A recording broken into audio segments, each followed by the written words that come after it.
माँ के साथ मैं यहाँ मुंबई में आई थी।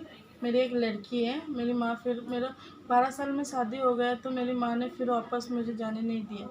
तो इसके लिए मेरी माँ ने मेरे साथ में इधर लेके आया। फिर 2-3 दिन घर पे रखने के बाद मेरे को काम पे बिठाया। तो मेरी लड़की मेरी माँ के पास रहने लगी। बहुत साल मैंने मेरी माँ को काम करके दिया, लेकिन मेरी माँ ने एक पैसा भी मेरे को नहीं दिया। फिर बाद में मैं वहाँ से घर छोड़ के चले गया दूसरे के घर पे। फिर वहाँ पे मैंने एक लड़के के साथ में थी बहुत साल तक, 12 साल तक मैं वो लड़के के साथ थी। फिर उसके बाद मेरे को 2 बच्चा हुआ।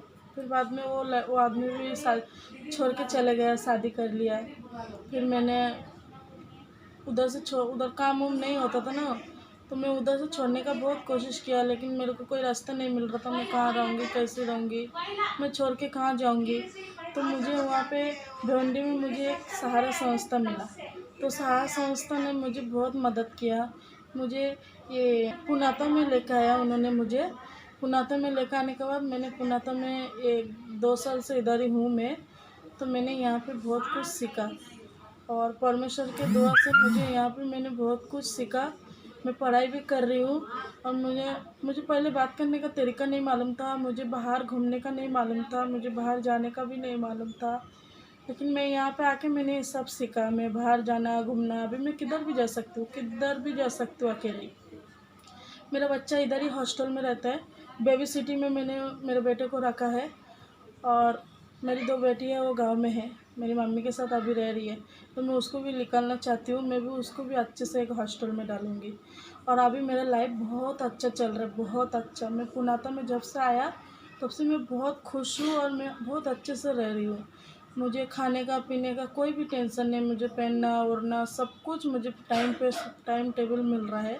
और अभी मैं और कुछ दिन बाद मैं खुद के पैर में खड़ी हो जाऊंगी। मैं पढ़ाई कर रही हूँ अभी और मुझे बहुत जल्दी एक अच्छा जॉब भी मिल जाएगा। मैं अच्छे से मैं बाहर अपना लाइफ गुजारूंगी मेरे बच्चे लोग को लेके। ये मेरा इच्छा है।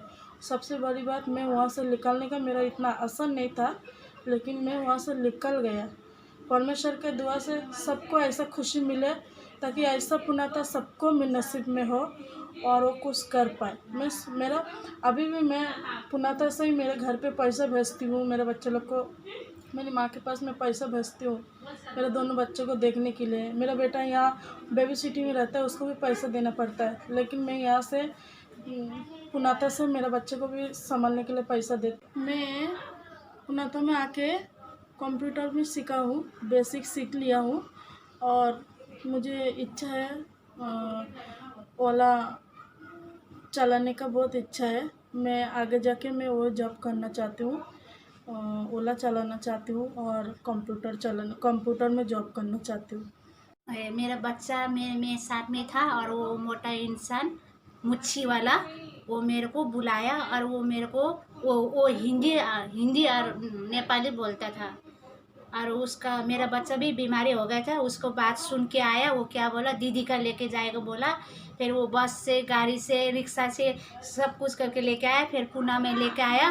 फिर वो दलाल को हाथ में छोड़ दिया। वो 1 लाख में बेच के वो भाग गया। और मैं उन लोग को पूछा कि मेरे को किधर लेके आया, और उन लोग बोला कि बेच दिया। और मेरे को चक्कर आ गया, मेरे को ऐसा हो गया।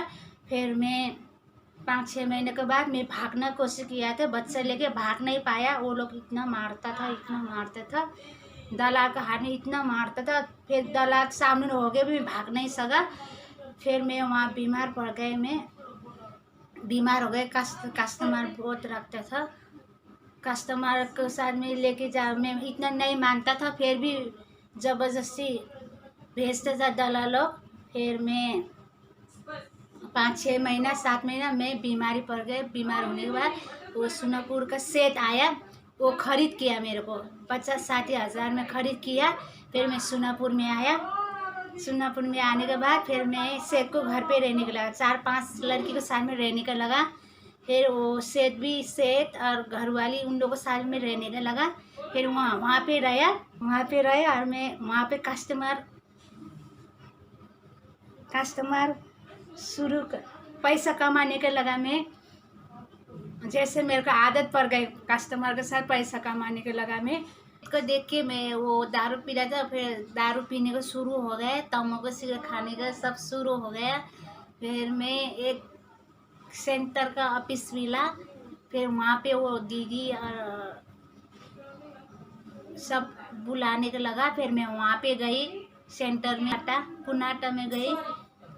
ट्रेन में डांस सीखा ना, डांस सिखाता है और वो पढ़ाई करता है। और प्रोग्राम में हम लोग को क्या रे ज्वेलरी जैसे कान का है ना, छोटा छोटा कान को बनाने के लिए सिखाया था। आना का दीदी लेके आया, आना का दीदी लेके आए। फिर वहाँ से होम पे गया था, ठीक है। वहाँ से होम पे गया, मैं वहाँ 2 साल रहा है।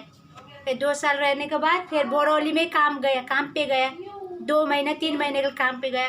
फिर मैं लेट जाता था, वहाँ से निकाल दिया। वहाँ से निकालने के बाद ये ऑफिस में आया, पुणे तक ऑफिस में आया किया और सिलाई सिखाया। और 10वीं का 3 NIS वो भी सिखाया। फिर वहाँ पे एग्ज़ाम करने के लिए गया। फिर वहाँ पे फिर 2-3 सब्जेक्ट में पास हो गया। पढ़ाई तो किया है ना मैं। और मैं जॉब में गया और मेरा थोड़ा लाइफ अच्छा हो गया। আমার দেশে আমি মাটি কাটা কাজ করতাম, করে নিয়ে এসে আমার বরের দিতাম। আমার বর খাইতো দিনা করতো, বরের সাথে ঝগড়া বাঁধাই আমি কাঁদছি। তা ও এক মহিলা ওর নাম হলো মৌসুমি, বলছে কি না তুই কাঁদতেছিল, বলছে কি এরম গন্ডগোল হয়েছে বাড়িতে। তো বললো আছে কি যে গ্রাম বাড়িতে তো এরম পয়সা কম, তা তুই বোম্বে যাবি, গেলি তোর ওইখানে বহুত পয়সা দেবে, 2 মাসে ঘরে কাজ করবি, করে তোর ওইখানে পয়সা হবে। আচ্ছা হ্যাঁ যাবো। আর ও নিয়ে এসে বেনাপোলে রাজ্জাকের কাজ দিলে, এক দালালের কাছে রাজ্জাকের কাজ দিলে আমার দিয়ে, ও রাজ্জাক আবার ওইখান থেকে নিয়ে এবার কলকাতার মধ্যে এক দালালের ঘরে রাখলো 12 দিন। ওইখানে থাকলাম 12 দিন থাকার পরে আমি বোম্বাই এসে এই জায়গায় ও দালালের বাড়ি থাকলাম 12 দিন থেকে। এবার আর কাজ নিয়ে যাই, ও রানী বলে সেমবি আমার কাজে নিয়ে যাই, হ্যাঁ কাজে নিয়ে যায়, তা কাজ হয় না, শাড়ি পরে যায়, কেউ কাজে নেই না। হিন্দি জানি না, আমি হিন্দি জানি না, আমার কাজে নেই না।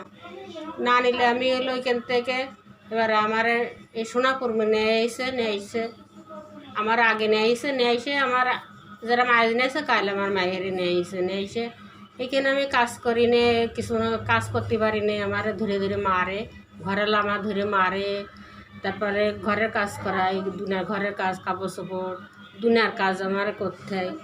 করলে আমি এসে কান দিয়ে আর এসে কাজ করি, কান দিয়ে আর কাজ করি। আমি জানি না যে আমার এরা বেঁচে থেকে গেছে, আমার বাড়ি কোনো ফোন নাম্বার নিয়ে আসেনি, কিছু না। আমি কান দিই, আমার ঘরে আমার ধরে মারে, লাত মেরে ফেলাই দেয় নিচে। আমার মায়ের জন্য আমি কান দিই, আমার বাইরে ফেলাই দিয়ে লাত মেরে আমার ঘরে বলে কি যাই রেন্টি সিনাল, তুই যদি কান দিস তা তোর পুলিশই তো ধরাই দেবো, তুই বাঙালি, তোর বাঙালি বলে তোর পুলিশই তো ধরাই দেবো।